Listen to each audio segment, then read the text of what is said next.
எந்த வயசுல வந்து நீங்க அரசியல் களத்துக்கு வந்தீங்க?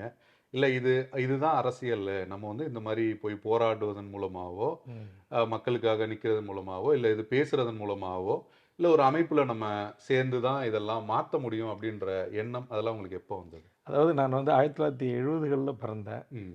எங்கள் எங்கள் புலியூர் என்னும் எங்கள் கிராமத்தில் வந்து புலியூர் அரசு துவக்கப்பள்ளி இருந்துச்சு. ம். அந்த எனக்கு நினைவு அப்படின்னாக்கா, நான் வந்து 3ஆம் வகுப்பு படிக்கின்ற போது, ராமு ஆசிரியர் என்று என் பள்ளிக்கான இரு இரு வகுப்பறைகள் கொண்ட வகுப்பறைக்கு தலைமை ஆசிரியர். அவர் வந்து அப்போ என்ன 3ஆம் வகுப்புனா 8 வயது இருக்கும். 7 to 8 வயது.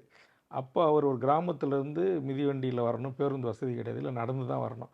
அவர் வருவதற்கு முன்பு அந்த 2 வகுப்பறைகளை சுத்தம் செய்து, அந்த கரும்பலகை எல்லாம் தயார் செய்து, அவர் வந்து மாணவர்களை அடிப்பதற்கான எங்கள் ஊரில் கழின்னு சொல்லுவோம். கொம்பு அந்த சவுக்கு கொம்பு, யூக்கலிப்டிஸ் மரங்கள் எல்லாம் அதை சீவி கொண்டாந்து அந்த பசங்க ஆனா கொஞ்சம் அவங்க மேல டேபிளில் வைக்கிறது.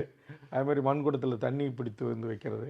என்னோடு அந்த கிராமத்தில் படித்த ஒரு 50லிருந்து 60 மாணவர்களுக்கு ஒரு மாணவர் தலைவன் போல் பணியாற்றி, காலை ஆசிரியர் வருவதற்கு முன்பு சரியாக 9 மணி அளவில் எங்கள் ஒரு பெரிய நல்ல சவுக்கு மரத்தில் அந்த தேசிய கொடியை தினந்தோறும் ஏற்றி மாலை இறக்குவது, அந்த பணிகளையும் அந்த 7-8 வயதில் நான் செஞ்சேன். தெறிக்கவிடும் காரம் நிறம் சுவையை தருகிறது. ஆச்சி மிளகாய் தூள் தெறிக்கவிடும் காரம் நிறம் சுவை.